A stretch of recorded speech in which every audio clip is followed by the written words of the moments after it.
7살 아이가 사또의 목을 쳤습니다. 칼도 없이 그저 말 한마디로 말이지요. 억울하게 옥에 갇힌 아버지를 구하기 위해 호롤단신 관하로 들어간 천재 소년겸이 사또가 내린 보이지 않는 꽃의 향기를 가져오라는 억지 수수께끼를 이 아이는 어떻게 풀어냈을까요?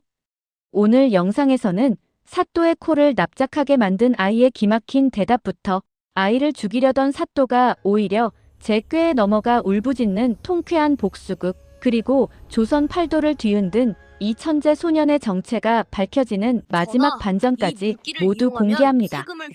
가슴 뻥 뚫리는 카타르시스를 느끼고 싶다면 오늘 이야기 절대 놓치지 마십시오. 지금 바로 시작합니다. 옛날 옛적 강원도하고도 첩첩산중 아래 구름도 쉬어간다는 작은 마을이 하나 있었습니다. 그곳에는 성품은 더없이 착하고 정직하나 집안 형편이 찢어지게 가난한 부부가 살고 있었지요. 남편은 남의 집 머슴살이로 손톱이 다 닳도록 일했고 아내는 새벽부터 산나물을 캐어 시장에 내다 팔며 하루를 버텼습니다. 하지만 그들에게는 재산보다 더 귀한 것이 없었으니 바로 대를 이을 자식 하나가 없었다는 점이었습니다. 매일 밤 정화수를 떠놓고 빌고 또 빌던 어느 날 밤이었습니다. 아내의 꿈속에 갑자기 하늘이 갈라지더니 커다란 황금빛 별 하나가 방 안으로 뚝 떨어지는 게 아니겠습니까? 그 별은 아내의 치마폭으로 쏙 들어갔고 그날 이후 기적처럼 아이가 생겼습니다. 10달이 지나 아이가 태어나던 날 마을에는 아주 기이한 현상이 일어났습니다. 엄동설한 겨울임에도 불구하고 집 마당에 갑자기 진한 꽃향기가 진동을 하더니 수백 마리의 새가 날아와 지붕 위에서 노래를 부르는 것이었지요. 그렇게 태어난 아이가 바로 오늘 이야기의 주인공 겸이었습니다. 겸이는 태어날 때부터 다른 아이들과는 달랐습니다.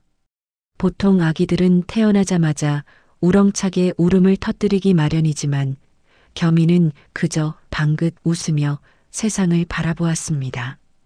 마치 이 세상의 모든 이치를 이미 다 알고 태어난 존재 같았지요.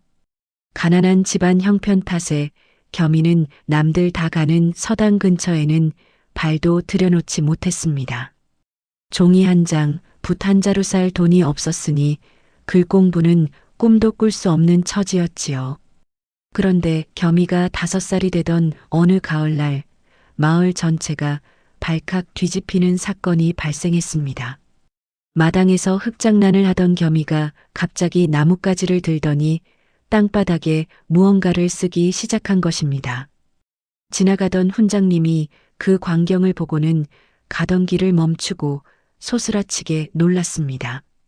땅바닥에는 천자문은커녕 당대 최고의 학자들도 해석하기 어렵다는 도덕경의 문구들이 수려한 필체로 적혀 있었기 때문입니다. 얘야, 이 글을 대체 어디서 배웠느냐? 내 아비가 가르쳐 주더냐? 훈장님의 물음에 5살 겸이는 해맑게 웃으며 마당 끝에 서 있는 대나무 숲을 가리켰습니다. 훈장님, 바람이 불 때마다 저 대나무 잎사귀들이 서로 몸을 부대끼며 소리를 냅니다. 저는 그 소리를 가만히 듣고 있었을 뿐인데 어느덧 그 소리가 글자가 되어 제 머릿속에 그림처럼 그려졌답니다. 훈장님은 그 말을 듣고 뒷걸음질을 쳤습니다. 사람의 목소리가 아닌 자연의 소리, 즉 바람의 소리를 듣고 그를 깨쳤다는 것은 전설 속에서나 나오는 신동의 모습이었으니까요. 소문은 순식간에 퍼졌고 사람들은 겸이를 보기 위해 구름처럼 몰려들었습니다.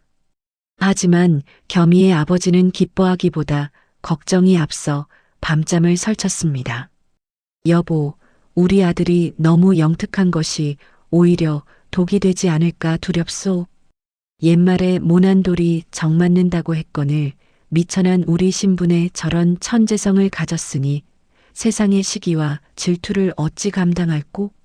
아버지는 아들이 평범하게 살기를 바랐습니다. 그래서 겸이에게 재능을 숨기고 남들 앞에서는 입을 무겁게 하라고 신신당부했지요. 겸이는 그런 아버지의 깊은 속마음을 헤아리는 듯 그때부터 남들 앞에서는 그저 조용한 아이로 지냈습니다.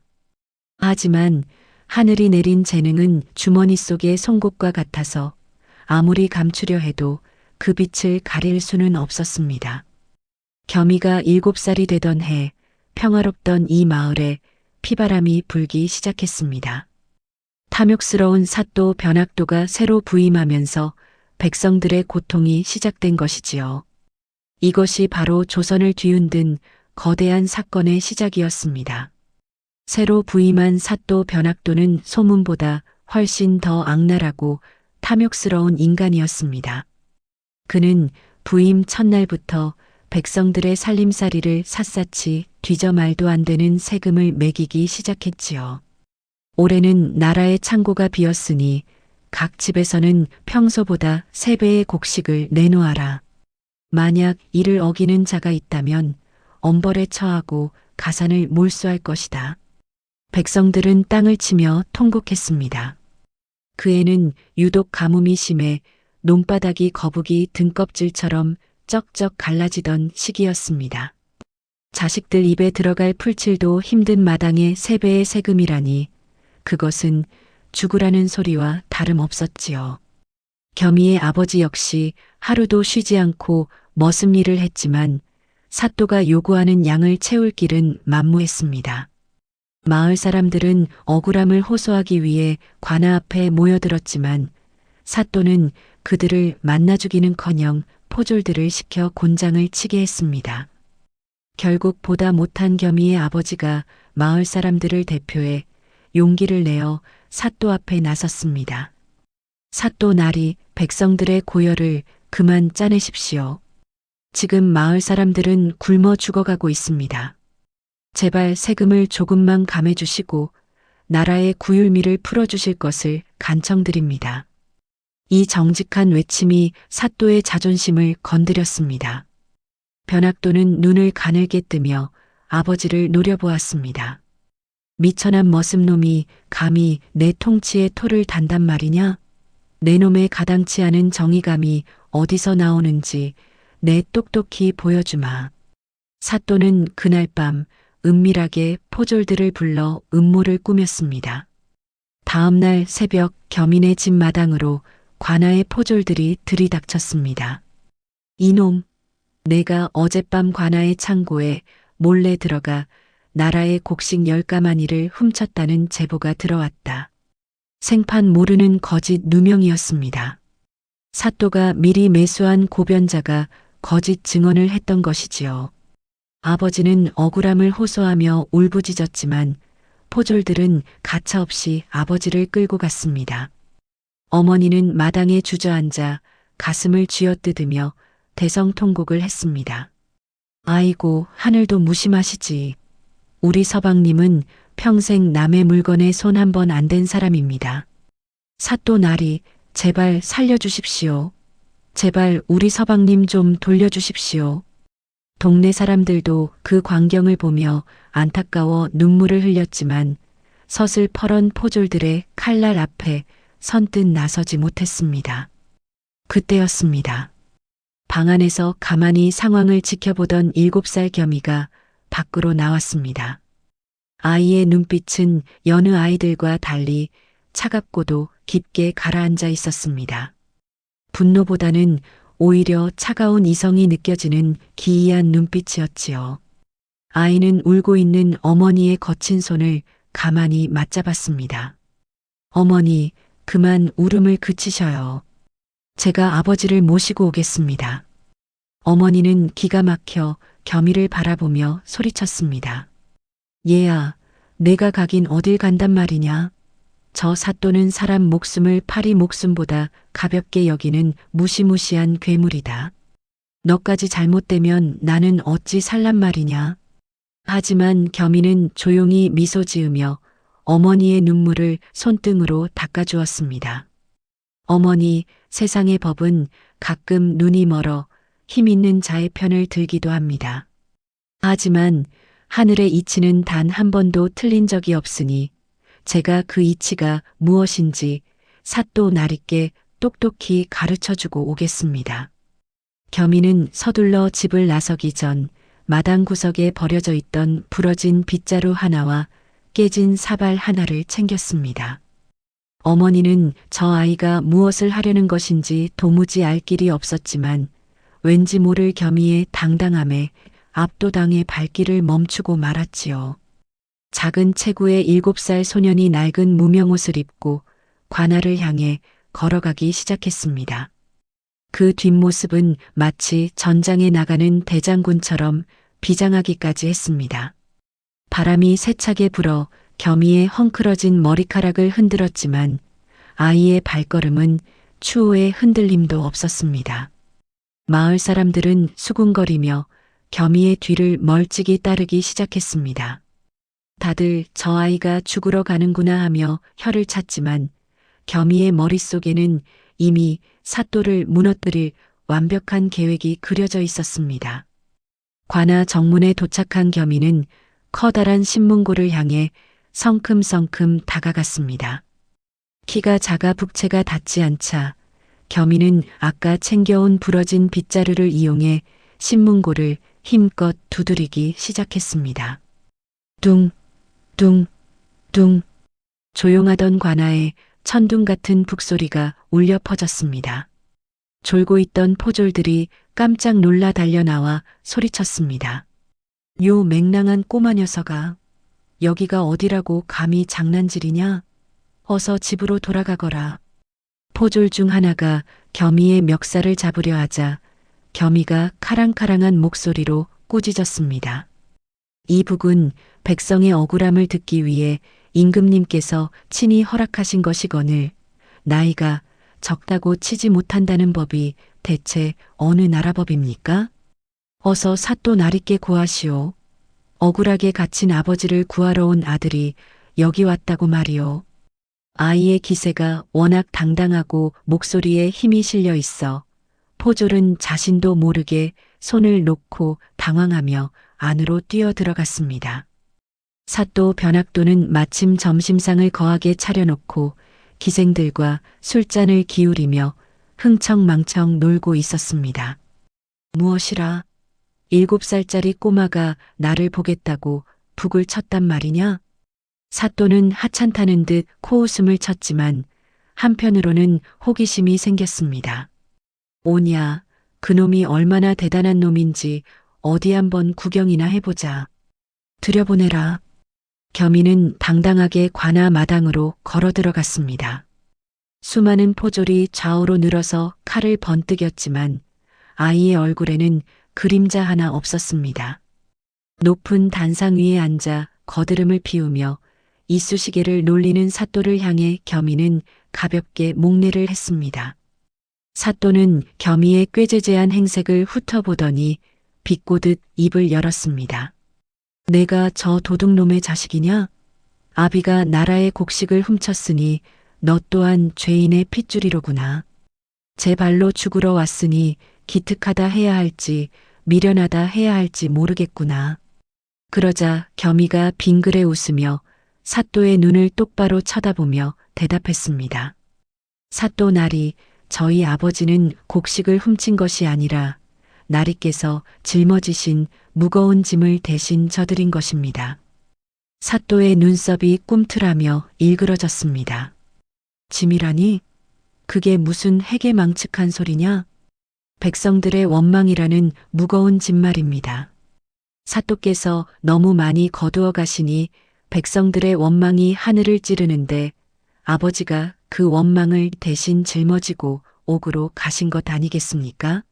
그러니 나리께서는 저희 아버지께 큰 빚을 지신 셈입니다. 주변에 모여있던 백성들 사이에서 오 하는 낮은 탄성이 터져나왔습니다. 사또는 얼굴이 불그락푸르락해지며 찻잔을 바닥에 내던졌습니다. 이놈, 말장난으로 나를 능멸하려 들다니. 내 놈이 그렇게 똑똑하다면 내 문제를 하나 내지. 만약 내가 이 문제를 마치면 내 아비를 당장 풀어주겠지만 틀린다면 너 또한 곤장 100대를 맞고 아비 옆에 가둘 것이다. 감당하겠느냐? 겸이는 조금의 망설임도 없이 대답했습니다. 좋습니다. 어떤 문제든 내주십시오. 하지만 나리께서도 약속을 꼭 지키셔야 할 것입니다. 사또는 비열한 미소를 지으며 옆에 있던 텅 빈 화분 하나를 가리켰습니다. 저 화분 속에는 지금 보이지 않는 꽃이 피어 있다. 그 꽃의 이름을 마치고 그 꽃의 향기를 내 앞으로 가져오너라. 꽃이 보이지도 않는데 이름을 마치고 향기를 가져오라니 이것은 애초에 답이 없는 억지였습니다. 관아를 에워싼 백성들은 모두 아이가 이제 끝장났다며 발을 동동 굴렀습니다. 어떤 이는 눈물을 훔치며 아이의 운명을 가려내 했지요. 하지만 겸이는 잠시 침묵하더니 가져온 깨진 사발을 바닥에 놓았습니다. 그리고는 사또를 뚫어지게 쳐다보며 천천히 입을 열기 시작했습니다. 그 입에서 나올 대답은 사또의 상상을 완전히 뒤엎는 것이었습니다. 관아 마당을 가득 채운 백성들의 시선이 7살 소년 겸이의 입술에 머물렀습니다. 공기는 차갑게 식어 있었고 오직 바람만이 겸이의 낡은 옷자락을 가볍게 흔들고 있었지요. 사또 변학도는 의기양양한 표정으로 의자에 비스듬히 기대어 앉아 아이의 당혹감을 구경하려 했습니다. 보이지 않는 꽃에 이름을 대고 그 향기를 내 앞에 가져오라. 이것은 세상 그 어떤 박사라도 풀 수 없는 애초에 답이 존재하지 않는 억지 중의 억지였으니까요. 사또는 속으로 이놈, 이제야 내 놈의 쥐꼬리만한 재주도 끝이 났구나 하며 쾌재를 불렀습니다. 하지만 겸이는 전혀 당황한 기색 없이 아까 챙겨온 깨진 사발을 바닥에 조용히 내려놓았습니다. 그러고는 마당 구석에 있는 흙을 한 줌 쥐어 사발 안에 가득 채웠습니다.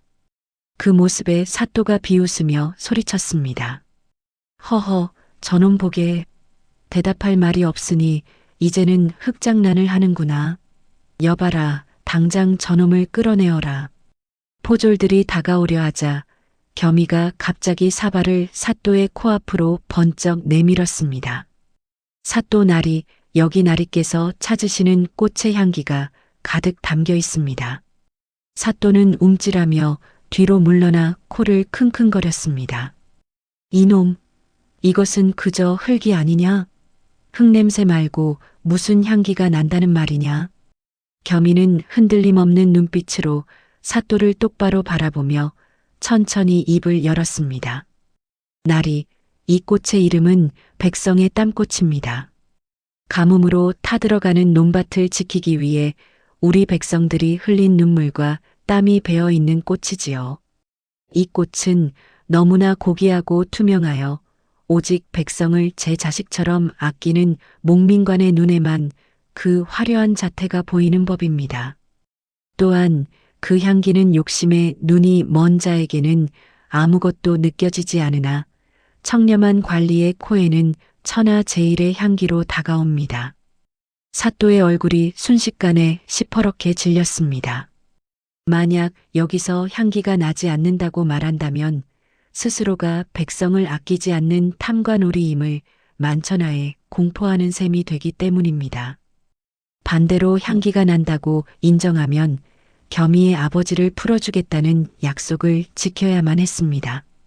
주변에서 지켜보던 백성들 사이에서 나지막한 감탄사가 파도처럼 번져나갔습니다.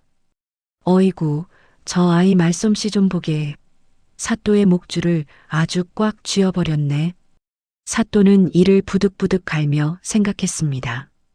이 조그만 놈이 나를 외통수로 몰아넣다니. 사또는 수만 명의 눈동자가 자신을 지켜보고 있다는 사실에 등 뒤로 식은 땀이 줄줄 흘렀습니다. 자신의 체면을 지키기 위해서는 아이의 궤변을 인정할 수밖에 없었던 것이지요. 뭐냐? 과연 소문대로 신동이로구나.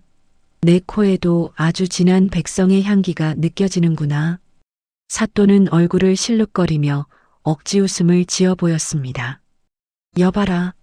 저 아이의 말이 구구절절 옳다.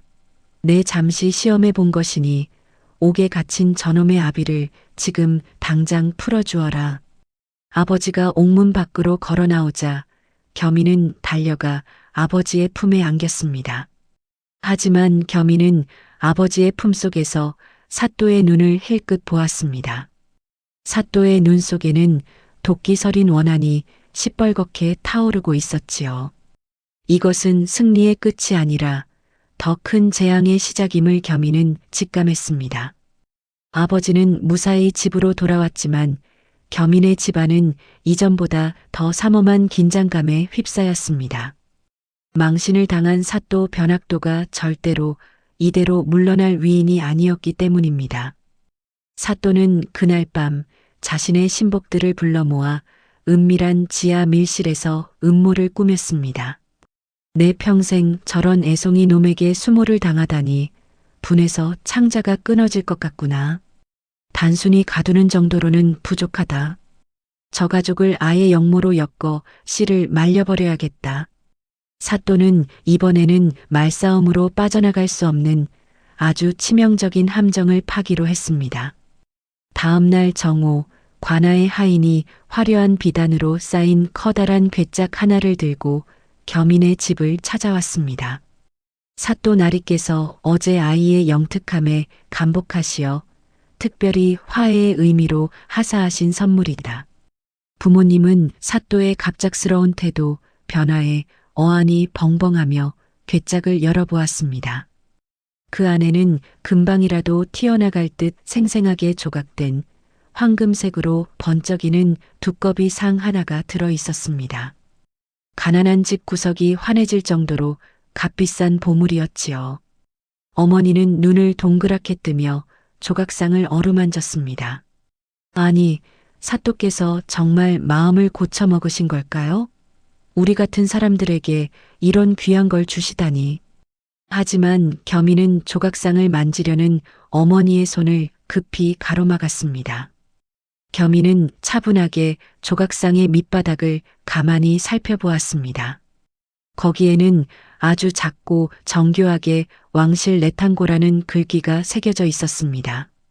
이것은 일반 관아의 소유가 아니라 임금님의 개인 창고에서 나온 국보급 하사품이었던 것입니다.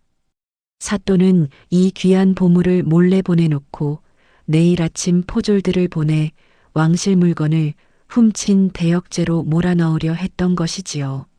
만약 이 물건이 겸인의 집에서 발견되는 순간 온 가족은 변명 한마디 못하고 처형당할 판이었습니다. 겸인은 곧장 부모님께 엄중한 목소리로 말했습니다. 어머니, 아버지, 이것은 선물이 아니라 우리 가족의 목을 칠 작두날입니다. 지금 당장 이 두꺼비를 마을 공동 우물가 옆에 있는 커다란 바위 위에 올려두어야 합니다. 아버지는 깜짝 놀라 아들을 말렸습니다. 아니, 사또가 주신 선물을 길바닥에 버리다니. 그게 알려지면 더 큰 화를 입지 않겠느냐? 겸이는 침착하게 고개를 저으며 설명했습니다. 사또는 분명 내일 새벽 포졸들을 이끌고 우리 집을 수색하러 올 것입니다. 그때 우리 집 마당에 이 물건이 있으면 우리는 꼼짝없이 도둑이 됩니다. 하지만 이것을 마을 사람 모두가 보는 공공장소에 내놓고 우리가 먼저 큰 소리를 친다면 이야기가 달라집니다. 겸이는 밤이 깊기를 기다렸다가 아버지를 도와 두꺼비 조각상을 마을 광장 한복판으로 옮겼습니다. 그리고 그 옆에 큼지막한 종이에 글을 써붙였습니다. 어젯밤 마을 길목에서 사또 나리의 귀한 보물을 주었으니 주인 되시는 분은 속히 찾아가십시오. 사또의 비열한 함정을 역으로 이용해 이것을 길에서 주운 습득물로 둔갑시켜버린 것이지요. 다음 날 새벽 물을 기르러 나온 마을 사람들이 우물가에 모여 번쩍이는 금두꺼비를 구경하며 수군거렸습니다. 세상에, 이게 그 귀하다는 왕실 물건이라는데 길바닥에 떨어져 있었다니. 사또 나리께서 술에 취해 흘리고 다니신 모양이구먼. 물건 간수를 어찌 이리 못한단 말인가. 계획이 성공한 줄도 모르고 칼을 찬 포졸들을 거느리고 겸인의 집으로 들이닥친 사또는 마을 사람들의 비웃음 섞인 소리를 듣고 그 자리에서 돌처럼 굳어버렸습니다. 사또 변학도는 분노와 당혹감으로 온몸을 부르르 떨었습니다. 자신의 비밀 창고 깊숙이 숨겨두었던 왕실 하사품이 왜 마을 광장 한복판에 대낮같이 밝혀져 있는지 도무지 믿기지 않았지요. 이 고약한 놈들, 감히 나를 이렇게 농락하다니. 사또는 마을 사람들의 눈총 때문에 그건 내가 너희를 죽이려고 몰래 보낸 것이다라고 말할 수도 없는 처지가 되었습니다. 그는 억지로 불그락푸르락한 얼굴을 숨기며 금두꺼비를 넘겨받았습니다. 그래. 내가 어젯밤 야행을 하다가 깜빡하고 떨어뜨린 모양이로구나. 찾아주어 고맙다. 사또는 쥐구멍이라도 찾고 싶은 심정으로 관아로 도망치듯 돌아갔습니다. 하지만 사또의 악행은 여기서 멈추지 않았습니다. 오히려 이제는 겸이를 죽이지 않으면 자신이 죽는다는 광적인 공포심에 사로잡혔습니다. 7살 아이의 지혜가 자신의 권위와 목숨을 동시에 위협하고 있었으니까요.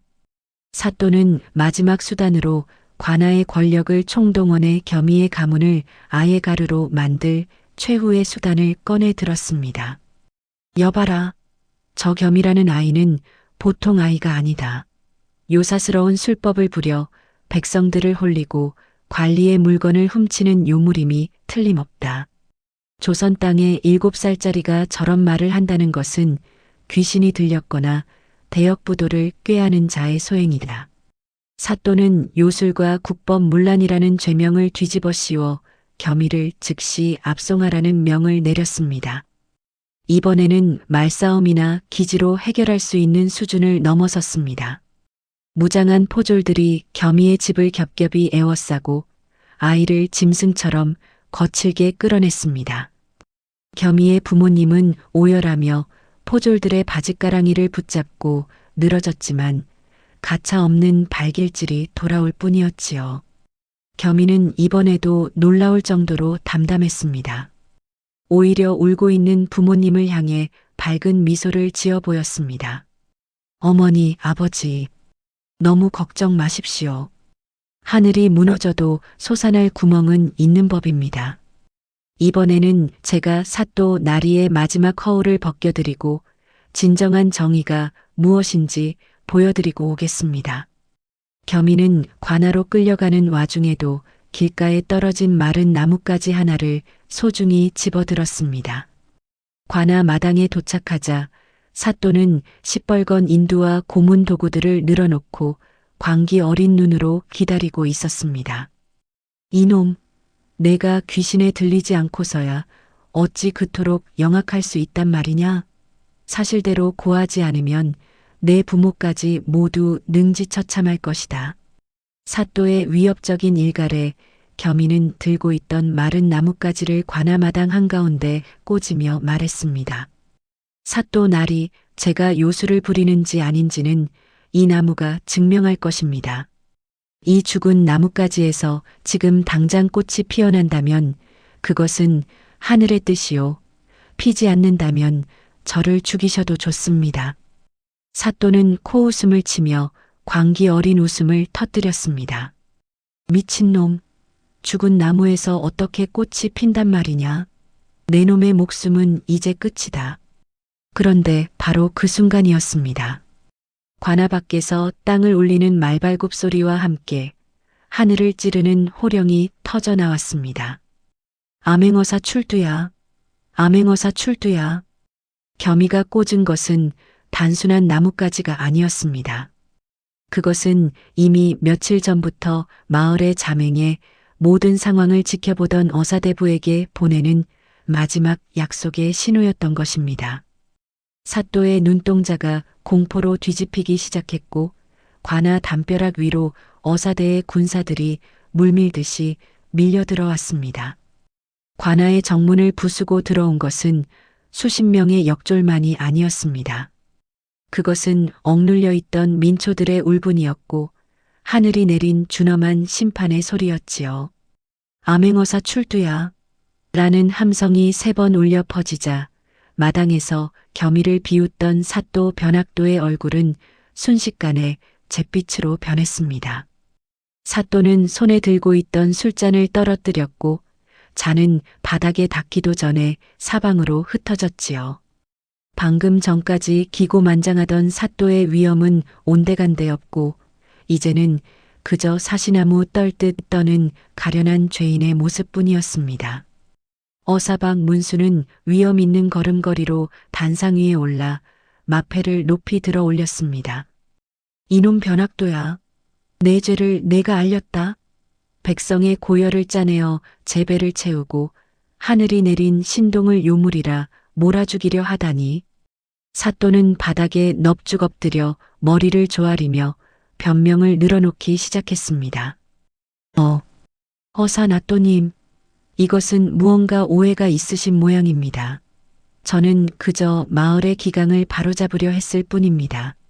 사또의 비굴한 목소리가 관아 마당에 가득 찼지만 어사나리는 차가운 미소를 지을 뿐이었지요.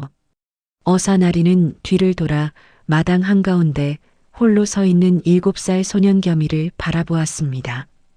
겸이는 포졸들에게 끌려온 처지였음에도 불구하고 그 눈빛만은 호수처럼 맑고 깊었습니다. 얘야, 내가 바로 바람소리를 듣고 그를 깨쳤다는 그 아이냐? 어사나리의 물음에 겸이는 정중하게 고개를 숙이며 대답했습니다. 그렇다옵니다, 나리. 하지만 제가 들은 것은 바람소리가 아니라 굶주림에 허덕이는 백성들의 신음이었사옵니다. 그 말 한마디에 어사나리의 눈시울이 붉어졌습니다. 7살 아이의 입에서 나올 법한 말이 아니었기에 그 진심이 더욱 가슴 깊이 박힌 것이지요. 사또 변학도는 이 기회를 틈타 다시 한번 발뺌을 하려 했습니다. 나또님, 저 아이는 요사스러운 말로 사람을 현혹하는 놈입니다. 아까 저 마른 나뭇가지에서 꽃을 피우겠다는 망발을 하는 것을 보지 않으셨습니까? 사또는 겸이가 꽂아둔 마른 나뭇가지를 가리키며 악을 썼습니다. 하지만 겸이는 조용히 다가가 그 나뭇가지를 어사나리께 바쳤습니다. 나리, 저는 요술을 부릴 줄 모릅니다. 다만 이 나뭇가지에 진정한 꽃이 피기를 기다렸을 뿐입니다. 어사나리가 나뭇가지를 건네받아 가만히 살펴보니 그것은 평범한 나뭇가지가 아니었습니다. 나뭇가지 끝에는 아주 정교하게 말린 종이 한 장이 묶여 있었지요. 그것은 바로 사또가 그동안 백성들에게 불법으로 거두어들인 세금의 내역과 뇌물을 받은 명단이 적힌 비밀 장부의 위치가 적힌 단서였습니다. 겸이는 사또의 신복 중 한 명인 하인이 사또에게 원한을 품고 있다는 사실을 미리 알아내어 그를 설득해 이 정보를 얻어냈던 것입니다. 사또가 요술이라고 비웃던 그 마른 나뭇가지는 사실 사또의 목을 치는 결정적인 증거의 열쇠였던 것이지요. 어사나리는 장부를 확인하고는 불호령을 내렸습니다. 여봐라. 당장 사또의 뒤주와 창고를 샅샅이 뒤져라. 그 안에 숨겨진 금두꺼비와 부정한 재물을 모두 꺼내어 백성들 앞에 공개하라. 역졸들이 관아 안쪽으로 달려가자 사또는 그제야 모든 것이 끝났음을 깨닫고 바닥에 주저앉아 대성통곡을 했습니다. 마당을 에워싸고 있던 백성들은 그제야 참았던 환호성을 터뜨리기 시작했습니다. 와, 살았다. 이제야 우리 세상이 왔구나. 겸이는 승리의 기쁨에 취하지 않고 조용히 아버지가 갇혀있던 옥사 쪽을 바라보았습니다. 아이의 작은 어깨 위로 따스한 햇살이 내리쬐고 있었고 그 모습은 마치 세상을 구하러 온 어린 신성과도 같았지요. 어사나리는 겸이의 손을 꼭 잡으며 혼잣말로 중얼거렸습니다. 조선에 이런 인재가 있다니 이는 진정 나라의 복이로다. 사또 변학도가 포박되어 끌려간 뒤 관아 마당에는 새로운 질서가 찾아왔습니다. 어사나리는 가장 먼저 억울하게 갇혀있던 겸이의 아버지를 비롯한 백성들을 모두 석방했습니다. 옥문이 열리고 아버지가 밖으로 나오자 겸이는 한달음에 달려가 아버지의 허리를 꼭 껴안았습니다. 아버지, 이제 집으로 가요. 어머니가 맛있는 밥을 짓고 기다리고 계실 거예요. 아버지는 눈물을 흘리며 아들의 머리를 쓰다듬었습니다. 겸아, 내 아들아. 내가 이 아비의 목숨을 구했구나. 이 못난 아비 때문에 내가 고생이 너무 많았다. 그 광경을 지켜보던 어사나리와 백성들의 눈에도 이슬이 맺혔습니다. 하지만 일은 여기서 끝이 아니었습니다. 어사나리는 사또의 비밀 창고에서 쏟아져 나온 엄청난 양의 곡식과 은자를 보며 경악을 금치 못했습니다. 이놈 변학도야. 이 많은 재물이 다 어디서 났느냐? 백성들은 풀뿌리로 연명하는데 너는 금치를 한 방에서 호의호식했단 말이냐? 사또는 이제 정신을 놓은 듯 실성한 웃음을 지으며 중얼거렸습니다. 돈이 최고지. 이 자리에 앉으려고 내가 얼마나 많은 돈을 썼는데. 으허. 사또의 추악한 본성이 드러나자 백성들은 분노하며 그에게 흙덩이를 던졌습니다. 어사나리는 몰수한 재물을 그 자리에서 백성들에게 공평하게 나누어 주라고 명했습니다. 그리고 겸이를 따로 불러 자신의 옆자리에 앉혔습니다. 겸아, 내 지혜는 단순히 똑똑한 수준을 넘어섰구나. 너는 어떻게 사또의 비밀 장부가 있는 곳을 알았느냐? 겸이는 차분하게 대답했습니다. 나리, 저는 바람 소리를 듣는다고 말씀드렸지요? 바람은 벽이 있어도 스며들고 문이 닫혀 있어도 틈새로 들어갑니다. 사또가 방 안에서 은밀하게 음모를 꾸밀 때 그 이야기는 창호지를 떨게 하고 대나무 숲을 흔듭니다. 저는 그저 그 소리에 귀를 기울였을 뿐입니다. 사람의 마음이 담긴 소리는 바람을 타고 반드시 세상 밖으로 나오기 마련이니까요. 어사나리는 아이의 깊은 통찰력에 다시 한번 감탄했습니다. 7살 아이가 세상의 이치와 사람의 심리를 이토록 꿰뚫어 보고 있다니 이것은 천재라는 말로도 부족했습니다. 어사나리는 품속에서 귀한 종이 한 장을 꺼내 무언가를 적기 시작했습니다. 그것은 바로 임금님께 올리는 특별 보고서인 장계였습니다. 내 오늘 임금님께 이 모든 사실을 낱낱이 보고할 것이다. 사또의 죄악뿐만 아니라 강원도 산골에 핀 이 귀한 꽃에 대해서도 말이니라. 겸이는 고개를 저으며 사양했습니다. 나리, 저는 그저 부모님과 함께 농사지으며 평범하게 살고 싶을 뿐입니다. 큰 이름은 오히려 화를 부르는 법입니다. 하지만 어사나리는 빙그레 웃으며 겸이의 어깨를 토닥였습니다. 재능이 구름을 뚫고 하늘에 닿았는데 어찌 땅속에만 숨어 있으려 하느냐. 너의 지혜는 이제 한 가정을 구하는 것을 넘어 나라를 구하는 데 쓰여야 한다. 그날 저녁 겸인의 집에서는 작은 잔치가 벌어졌습니다. 비록 화려한 음식은 없었지만 온 동네 사람들이 모여 겸이의 영특함을 칭송하며 즐거운 시간을 보냈지요. 겸이는 마당 평상에 앉아 밤하늘을 바라보았습니다. 바람은 여전히 대나무 숲을 흔들며 무언가를 속삭이고 있었습니다. 그것은 앞으로 겸이에게 닥칠 더 큰 운명의 소용돌이를 예고하는 듯 했지요. 어느덧 소문은 바람을 타고 한양 도성까지 번져갔습니다. 강원도에 7살짜리 신선이 나타났다. 그 아이가 말 한마디로 악독한 사또를 잡아넣었다더라. 이 소식은 마침내 조선의 임금님 귀에까지 들어가게 되었습니다.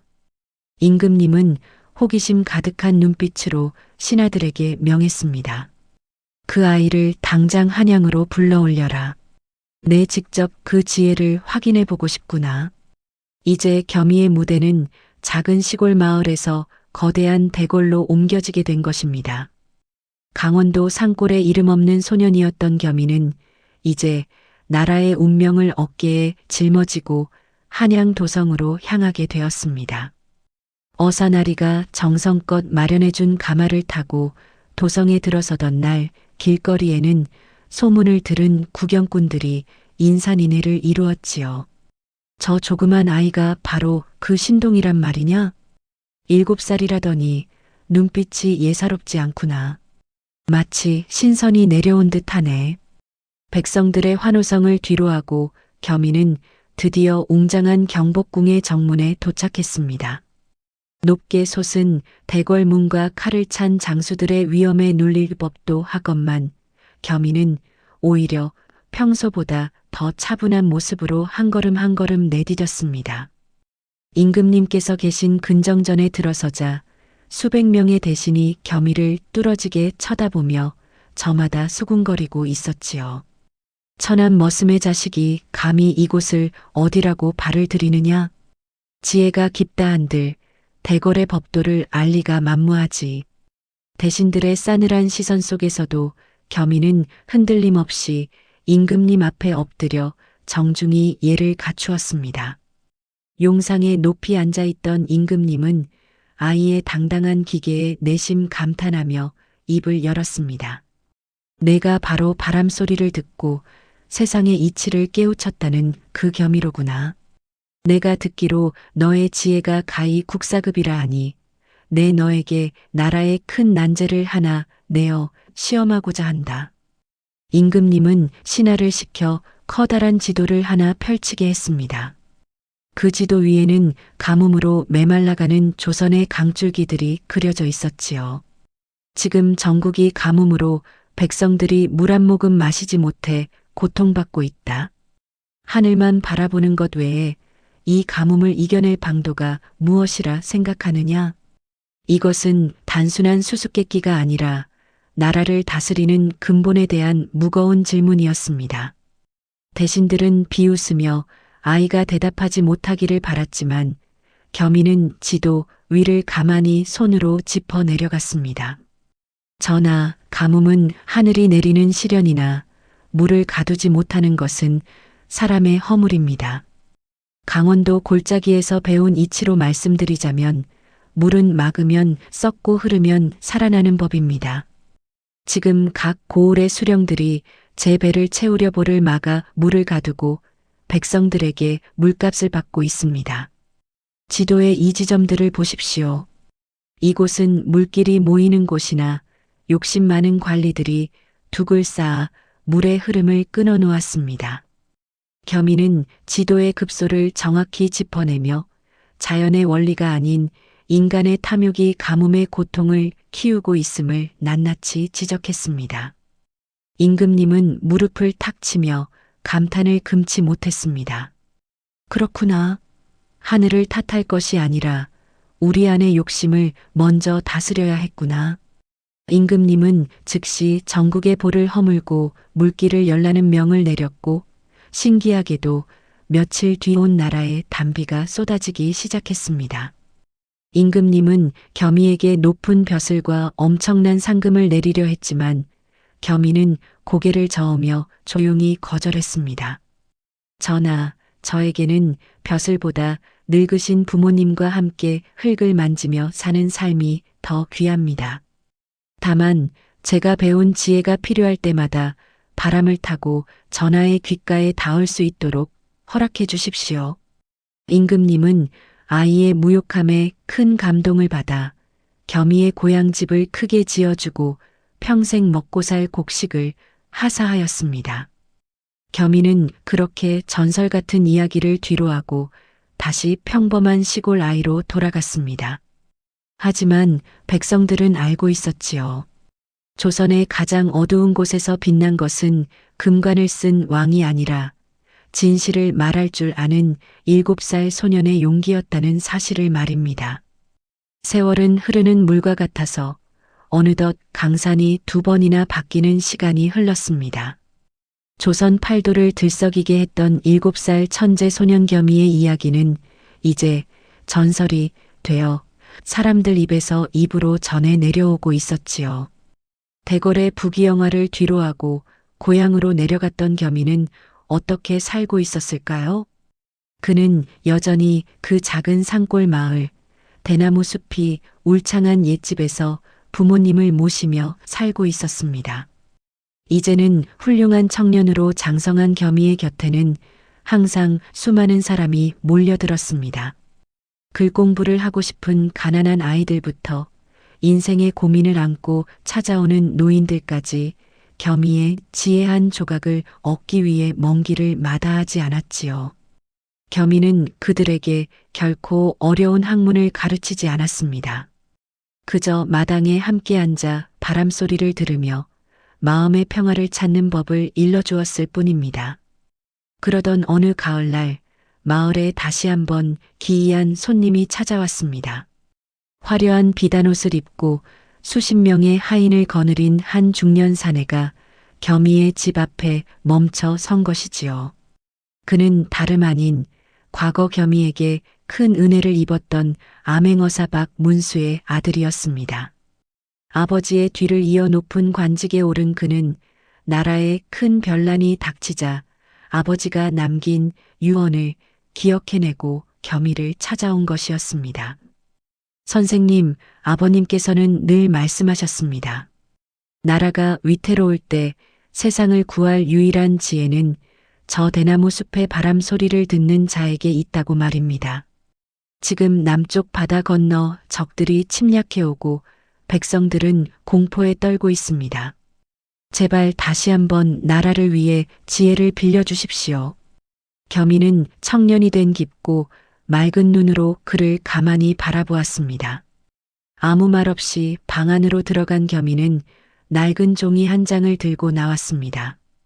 그 종이에는 아무런 글자도 적혀 있지 않았고 그저 붓으로 가볍게 그은 곡선 몇 개만이 그려져 있었지요. 사람들이 의아해하자 겸이가 잔잔한 미소를 지으며 입을 열었습니다. 이것은 글자가 아니라 바람의 길입니다.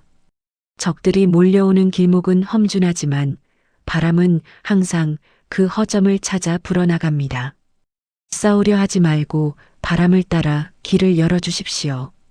그러면 적들은 스스로 제풀에 꺾여 돌아갈 것입니다. 그가 준 종이는 단순한 그림이 아니라 조선의 지형과 기후를 완벽하게 파악하여 적을 고립시킬 수 있는 신묘한 전략도였습니다. 겸이의 조언대로 전략을 짠 조선의 군대는 단 한 방울의 피도 흘리지 않고 적들을 퇴각시키는 기적을 일구어냈습니다. 이 소식이 다시 대궐에 전해지자 임금님은 겸이를 국사로 추대하려 대규모 행차를 준비했습니다. 하지만 관원들이 마을에 도착했을 때 겸이의 집은 텅 비어 있었습니다. 마당에는 겸이가 쓰던 낡은 빗자루와 깨진 사발 하나만이 가지런히 놓여 있었지요. 겸이는 늙으신 부모님을 모시고 더 깊은 산속, 바람만이 머무는 곳으로 호련히 떠나버린 뒤였습니다. 마을 사람들은 말했습니다. 겸이는 애초에 이 땅의 사람이 아니라 하늘이 조선의 위기를 구할 때마다 내려보내는 수호신이었다고 말이지요. 지금도 강원도 깊은 산골 대나무 숲에 가면 누군가 속삭이는 듯한 기분 좋은 바람 소리가 들린다고 합니다. 그 소리를 가만히 듣고 있으면 마음속의 근심이 사라지고 세상을 살아갈 용기가 생긴다고 시청자분들은 믿으시겠습니까?